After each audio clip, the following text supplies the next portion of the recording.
Baiklah, bismillahirrahmanirrahim. Assalamualaikum warahmatullahi wabarakatuh. Saya Muhammad Adutial dari kelas 12 IPS 1 mau mempresentasikan tentang pelajaran sejarah minat, yaitu dari Provinsi Jawa Tengah.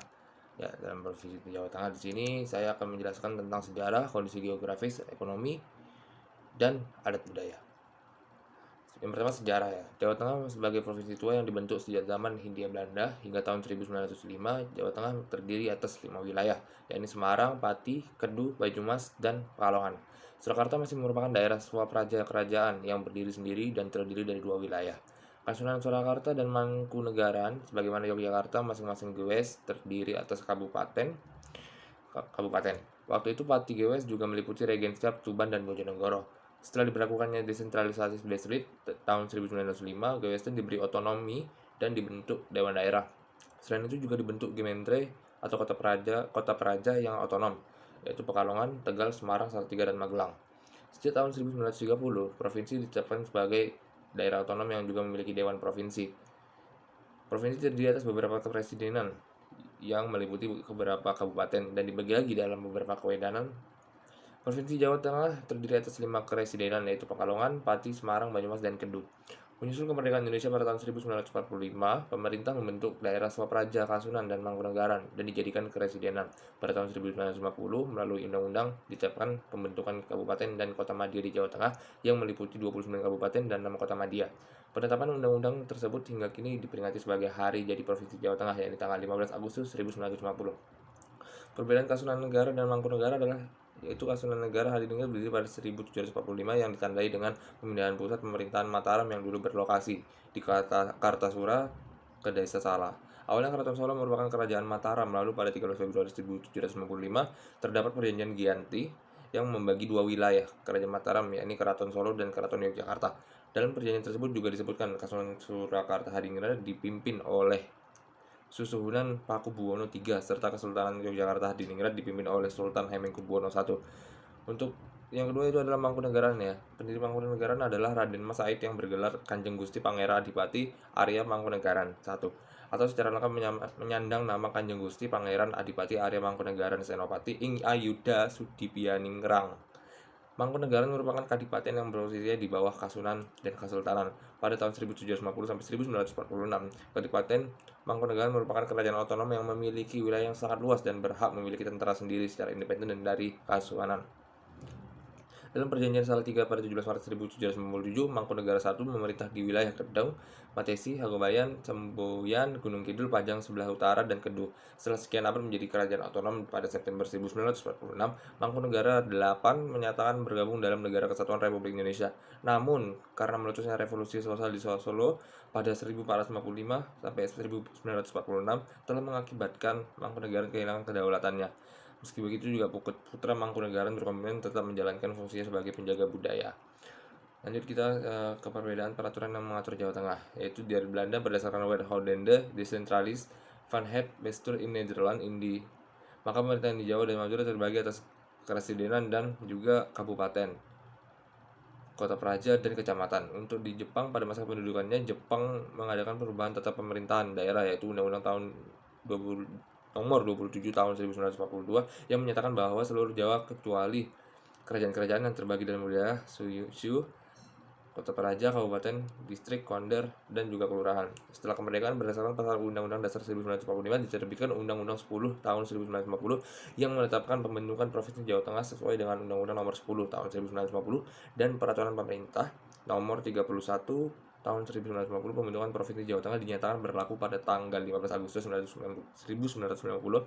Selanjutnya berdasarkan Peraturan Daerah Provinsi Jawa Tengah nomor 7 tahun 2004 bahwa tanggal 15 Agustus 1950 ditetapkan sebagai hari jadi Provinsi Jawa Tengah. Kita masuk ke kondisi geografi dan ekonomi. Untuk Jawa Tengah ini letak astronomisnya yaitu 50-40 derajat sampai 80-30 derajat lintang selatan dan antara 1080-30 derajat sampai 1110-30 derajat bujur timur. Untuk luas wilayahnya tercatat sebesar 3,25 juta hektar atau sekitar 25,4% dari luas Pulau Jawa dan 1,70% dari luas Indonesia. Berbatasan dengan Laut Jawa di sebelah utara, Samudra Hindia, dan daerah istimewa Yogyakarta di selatan, Provinsi Jawa Barat sebelah barat, dan Provinsi Jawa Timur di sebelah timur. Untuk Penduduk ya, jumlah penduduk Provinsi Jawa Tengah berdasarkan data Badan Pusat Statistik Provinsi Jawa Tengah tahun 2021 itu ada 36.516.035 jiwa. 3 kabupaten dengan jumlah penduduk terbesar adalah Kabupaten Brebes 1.978.759 jiwa, Kabupaten Cilacap 1.944.857 jiwa, dan Kabupaten Banyumas 1.776.918 jiwa. Sementara 3 kota dengan jumlah penduduk paling banyak ialah Kota Semarang, Surakarta, dan juga Pekalongan. Lanjut kita akan lanjut selanjutnya ke kondisi ekonomi. Pertanian merupakan sektor utama perekonomian Jawa Tengah, di mana mata pencarian di bidang ini digeluti hampir separuh dari angkatan kerja terserap. Kawasan hutan meliputi 20%, wilayah provinsi terutama di bagian utara dan selatan. Daerah Rembang, Blora, Grobogan merupakan penghasil kayu jati. Jawa Tengah juga terdapat sejumlah industri besar dan menengah. Daerah Semarang, Ungaran, Demak, Kudus merupakan kawasan industri utama di Jawa. Di Kudus dikenal sebagai pusat industri rokok. Di Cilacap terdapat industri semen. Solo, Pekalongan, Juanda, dan Lasem dikenal sebagai kota batik yang kental dengan nuansa klasik. Blok Cepu di pinggiran Kabupaten Blora, perbatasan Jawa Timur dan Jawa Tengah, terdapat cadangan minyak bumi yang cukup signifikan, dan kawasan ini sejak zaman Hindia Belanda telah lama dikenal sebagai daerah tambang minyak. Untuk pariwisata, Jawa Tengah itu memiliki ada Candi Borobudur, Candi Mendut, dan juga air terjun Gerenjengan Sewu. Kita lanjut ke ada juga ini Museum Fosil Sangiran, Benteng Van de Wijk, ada Masjid Agung Demak, Masjid Sunan Benang, dan kita akan masuk ke adat dan budaya. Di adat dan budaya ini, bahasa resmi instansi pemerintahan di Jawa Tengah adalah bahasa Indonesia hingga 2019. Badan Bahasa mencatat ada 2 bahasa daerah di Jawa Tengah. Yang pertama adalah bahasa Jawa yang terbagi Kulonan dan Timuran. Kedua ada bahasa Sunda. Untuk bahasa Jawa, sebagian besar masyarakat menggunakan bahasa Jawa sebagai bahasa sehari-hari. Bahasa Jawa dialek Solo, Jogja, atau Mataram dianggap sebagai bahasa Jawa yang lazim dijumpai di sebagian besar wilayah Jawa Tengah bagian timur. Di samping itu terdapat sejumlah dialek bahasa Jawa, namun secara umum terdiri dari 2, yakni Kulonan dan Timuran. Selanjutnya kita masuk ke bahasa Sunda ya.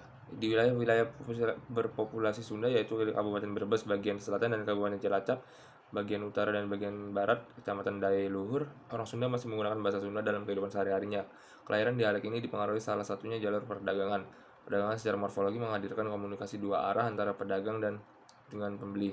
Selain perdagangan antara pedagang dengan pembeli, ini melakukan transfer bahasa. Hal tersebut yang kemudian di antara keduanya saling memahami istilah-istilah bahasa baru yang digunakan. Gitu. Kita lanjut ke suku bangsa. Mayoritas penduduk Jawa Tengah ini adalah suku bangsa Jawa ya. Jawa Tengah dikenal sebagai pusat budaya yang dimana kota Surakarta dan juga Yogyakarta terdapat pusat istana kerajaan Jawa, dan yang masih berdiri hingga kini. Di daerah perbatasan dengan Jawa Barat terdapat orang Sunda yang syarat akan budaya Sunda. Karena wilayah barat Jawa Tengah dulu termasuk dalam kerajaan Sunda, tidak heran jika banyak tempat berasal dari bahasa Sunda, terutama di wilayah Cilacap, Brebes, dan Banyumas. Suku minoritas yang cukup signifikan adalah Tionghoa, terutama di kawasan perkotaan, meskipun di daerah pedesaan juga ditemukan. Pada umumnya mereka bergerak di bidang perdagangan dan jasa. Komunitas Tionghoa sudah berbaur dengan suku Jawa, dan banyak di antara mereka yang menggunakan bahasa Jawa dengan logat yang kental sehari-harinya.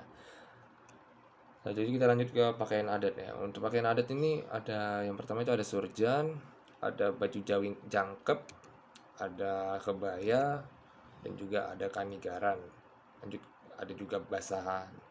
Ada ya, selanjutnya itu ada rumah adat ya. Rumah adatnya itu adalah joglo, rumah limasan, dan juga ya 3 itu.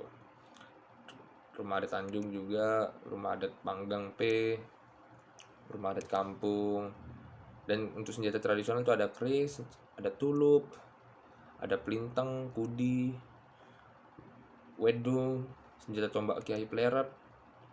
Untuk tarian adat ada tari gombyong, tari jatilan.